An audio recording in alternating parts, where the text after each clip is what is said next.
ما بديتي ايدك على ابوي وضربتيه كف على ايده ومنعتيه من الاكل. لعمى ضربك لعمى.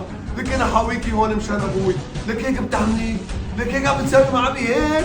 يا ابني طول بالك يا ابني طول بالك، كله بنحل كله بنحل. لا يا ابي لا، من بعد اليوم ما ضل حل. ما عاد تلزمني هي الحقيره. لك بدي اطلع بروحك، بدي اطلع بروحك يا وسخه. انجنيت انت يا ابني؟ بدك تمد ايدك على مرة؟ لكن يا ابي معاش اللي بدي اعمل معك هيك. لكن هي بتعملك هيك، هي بتعاملك هيك يا ابي وانا اسكت. صلي على النبي يا ابني واستهدي بالله، المشاكل ما بتنحل هيك. لا يا ابي لا، بدي اقوى من هيك. هات تقلك هي العصايه. لا والله بغضب منك ليوم الدين اذا بتمد ايدك عليها. وقضى ربك ألا تعبدوا إلا إياه وبالوالدين إحسانا إما يبلغن